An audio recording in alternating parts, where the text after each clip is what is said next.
هل أتى على الإنسان حين من الدهر لم يكن شيئا مذكورا. بے شک انسان پہ زمانے میں ایسا وقت بھی گزرا ہے جبکہ وہ کوئی قابل ذکر شے نہ تھا. ایک تو اس کا عمومی مطلب بیان کیا جاتا ہے کہ انسان جو ہے وہ ایک بے قدر پانی سے پیدا ہوا، اس کی کوئی یعنی حیثیت نہیں ہے، حتیٰ کہ اس پانی کا نام لیتے ہوئے بھی لوگ کراہت محسوس کرتے ہیں. بے قدر پانی سے اللہ تعالیٰ نے انسان کو پیدا فرمایا.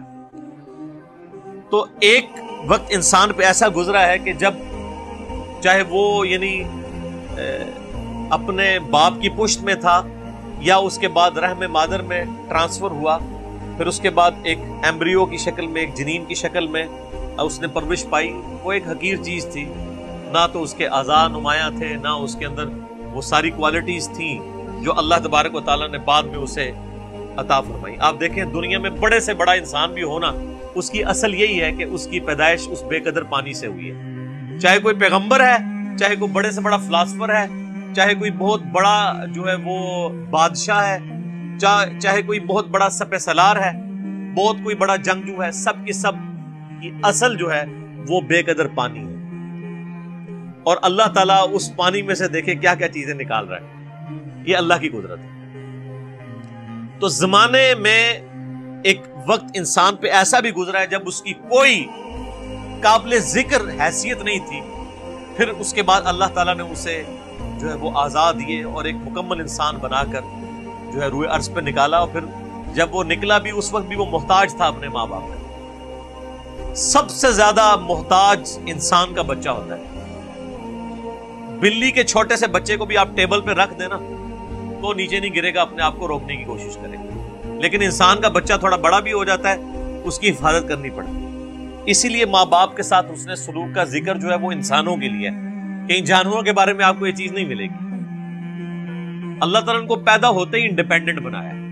آپ دیکھیں یہ چوزا انڈے سے نکلتا ہے، اسی وقت چگنا شروع کر دیتا ہے اور پانی پیتا ہے تو اس طریقے سے پانی کو نیچے اس کو ساری کی ساری چیزیں اللہ تعالیٰ نے بلٹ ان سکھا دی ہوتی ہے. یہ اس کی یعنی جبلت کے اندر، انسٹنکٹ کے اندر یہ چیزیں داخل کرتی ہیں. مگر مچھ دیکھیں اس روئے ارض پہ چند آپ سمجھ لیں طاقتور ترین جانوروں میں سے ایک جانور، اس کے جو جبڑا بند کرنے کی طاقت ہے وہ 3000 پاؤنڈ ہے. یعنی آپ سمجھ لیں 1500 کلو، 1500 کلو وزن جتنی طاقت رکھتا ہے نا، یہ اس طاقت سے وہ جبڑے بند کرتا ہے. تو دنیا میں کوئی بھی مضبوط سے مضبوط چیز جو ہے نا وہ اس کے جبڑوں کا مقابلہ نہیں کر سکتی. بلکہ سائنٹسٹ ہمیں بتاتے ہیں کہ جو کتنے بڑے بڑے ڈائنوسارز تھے وہ جب پانی پینے کے لیے میٹھے پانی کے تالاب پہ آتے تھے تو ان کو بھی ان کے گردن سے دبوچ کے کروکوڈائلز یہ مگرمچھ اندر لے جاتے تھے اور اپنی خوراک بناتے تھے. کئی شیر ہیں ان کو دبوچ لیتے ہیں، بڑے بڑے بھینسوں کو دبوچ لیتے ہیں. یہ اللہ نے ان کو طاقت دی. لیکن اگر آپ کبھی اس کو دیکھیں کہ ان کا جو بچہ پیدا ہوتا ہے نا وہ چھپکلی سے بھی چھوٹا ہوتا ہے. بالکل یہ آپ سمجھ لیں یہ ایک ہماری جو انگلی ہے اس کے برابر یہ کروکوڈائل کا بچہ ہوتا ہے جب یہ انڈے سے نکل رہا ہوتا ہے. کئی بچے نکلتے ہیں، ان میں سے کوئی ایک آدھ بچتا ہے. اور وہ آپ اگر نیشنل جغرافک پہ ویڈیوز دیکھیں وہ پیدا ہوتے ہی فوراً پانی کی طرف جاتے ہیں، اپنی سیفٹی کرنے کی کوشش کرتے ہیں. ان میں سے کئی ایک بچے جو ہیں وہ چیل اور کوے اور کئی اور پرندے ان کو اچک لیتے ہیں، اپنی چونچ کے ساتھ اپنی خوراک بنا لیتے ہیں ہوتے ہی چھوٹے سے. یہ اتنا بڑا تو بہت بعد میں بنتا ہے. تو یہ اللہ تعالیٰ ہے جو بے قدر چیزوں سے کیا کچھ پیدا کرتا ہے.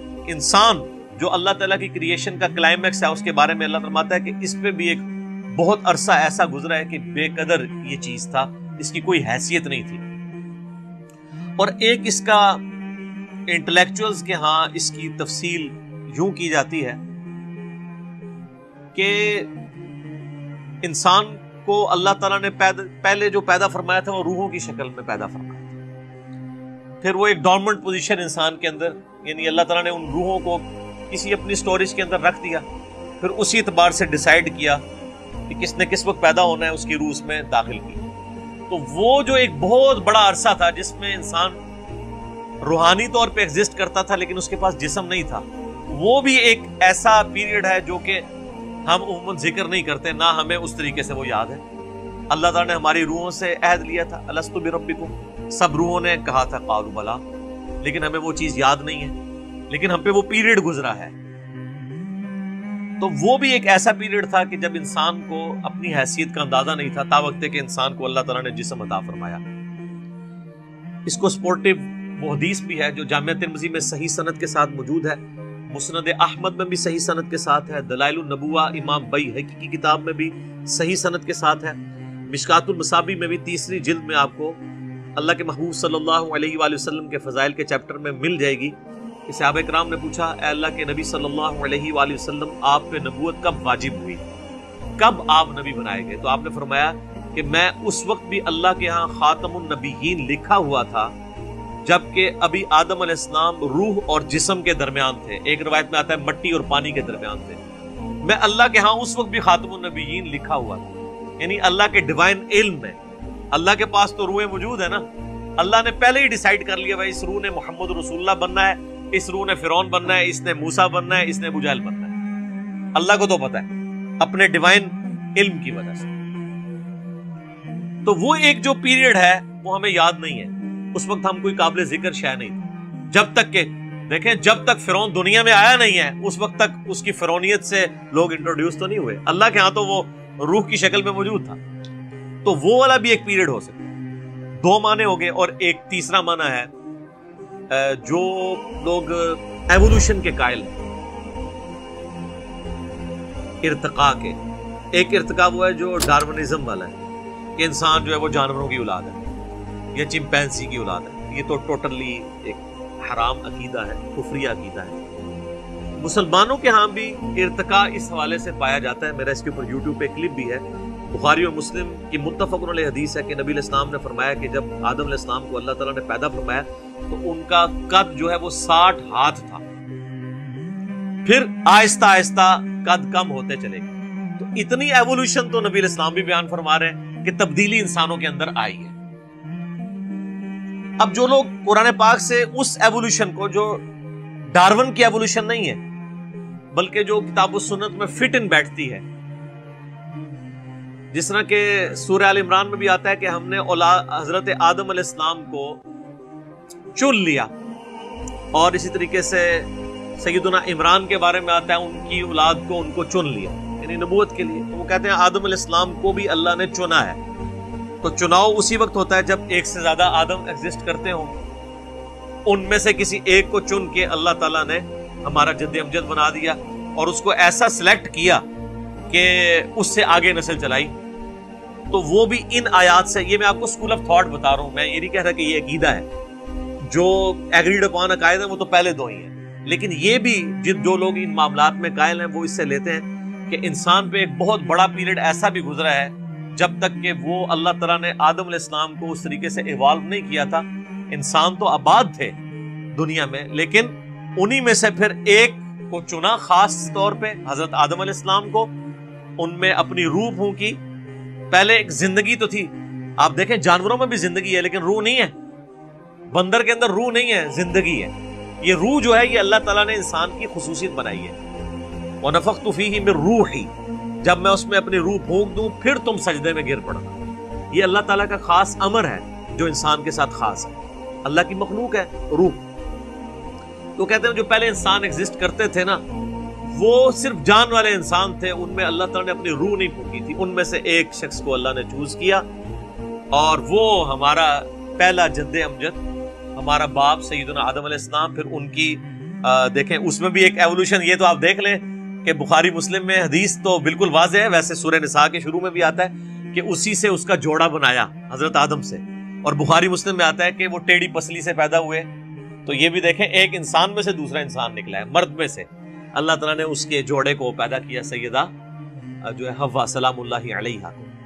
تو جو لوگ اس ایوولوشن کو مانتے ہیں، جو یعنی ڈارون والی نہیں بلکہ اللہ کو آپ جب بھی کسی معاملے میں داخل کر لیں تو وہ پھر چیز کے اوپر آپ کفر کا فتویٰ تو نہیں لگا سکتے۔ اللہ چاہے تو یہ معاملات کر سکتا ہے کہ انسانوں میں سے ایک انسان کو چوز کیا اور اس کو اس کے اندر اپنی روح پھونکی۔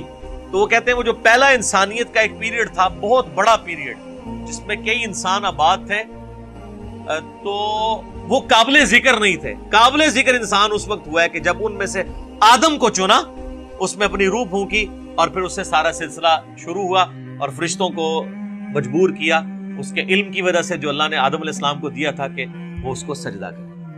تو وہ کہتے ہیں وہ جو لانگ پیریڈ آف ٹائم گزرا ہے نا انسانوں پہ, یہ اس کی طرف بھی اشارہ ہو سکتا ہے. اب یہ متشابہات ہو جائیں گے پھر یہ والے معنی, کیونکہ آج ہمیں سائنس یہ بتا رہی ہے کہ لاکھوں سال پرانے ڈھانچے بھی انسانوں کے ملے ہیں, جبکہ ہمیں جو ریلیجس اسکول آف تھاٹ سے, چاہے وہ مسلمانوں میں ہو یا کرسچنز یا یہودیوں کو آپ دیکھیں, تو ہمیں اوورآل جو انسانی تاریخ کا پتہ چلتا ہے نا تورات کی روشنی میں, وہ 10,000 سال سے زیادہ نہیں ہے.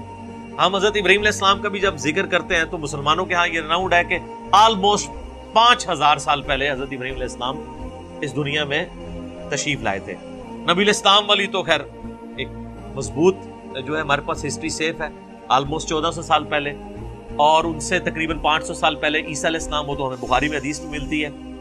عبداللہ ابن سلام کہتے ہیں کہ نبی علیہ السلام اور عیسیٰ علیہ السلام کے درمیان تقریباً یہ جو فترت کا پیریڈ ہے یہ 600 سال کا ہے. وہ اس وقت تو تقریباً ہی بات ہوتی تھی, وہ 571 بنتا ہے. تو اس سے پہلے حضرت موسیٰ علیہ السلام کے بارے میں ہمیں تورات سے جو قرائن سے پتہ چلتا ہے کہ وہ تقریباً 1400 سال قبل از مسیح حضرت موسیٰ علیہ السلام کا دور بنتا ہے. تو اس طرح نون جو ہمارے پاس تاریخ ہے اس میں تو 10,000 سال سے پرانی تاریخ نہیں ملتی, اور یہ اکثر لوگ اعتراض بھی اس حوالے سے کر رہے ہوتے ہیں ریلیجن کے اوپر کہ بھی ریلیجن تو بتاتا ہے کہ جی انسان کی اس روئے ارض پہ جو زندگی ہے وہ 10,000 سال سے زیادہ پرانی نہیں ہے, جبکہ آج ہمیں جو ہے وہ کاربن ڈیٹنگ کے ذریعے ہم پرانے ڈھانچوں کی ڈیٹس بھی نکال سکتے ہیں کہ یہ کتنی پرانی تھی. تو وہ تو لاکھوں سال پرانے انسانی ڈھانچے بھی اس روئے ارض میں فاسلز کی فارم میں ملے ہیں, تو پھر وہ کون سے انسان تھے؟ تو پھر وہ لوگ جو اس آیت سے دلیل پکڑتے ہیں ایوولوشن کی, اور وہ یہ کہتے ہیں کہ وہ جو انسان آباد تھے وہ قابل ذکر انسان نہیں تھے جب تک کہ ان میں سے حضرت آدم کو نہیں چن لیا گیا. اور حضرت آدم کے چننے کا ذکر بھی سورہ آل عمران میں کہ ہم نے آدم کو چن لیا. تو وہ جو دوسرے لوگ ہیں وہ کہتے ہیں چنا کس میں سے؟ چنا اسی وقت جاتا ہے جب ایک سے زیادہ آدم موجود ہے. یہ میں آپ کو, اور یہ وہ یعنی پوائنٹ آف ویو ہے جو ڈاکٹر سراج صاحب رحمہ اللہ تعالی بھی اس کے قائل تھے. تو یہ رائے سے کوئی اختلاف رائے رکھ سکتا ہے, یہ کوئی پیٹ نہیں ہے, لیکن چونکہ ان آیات سے لوگ سہارا لیتے ہیں اس لیے میں نے اس چیز کو یہاں پہ ایڈریس کرنا ضروری سمجھا.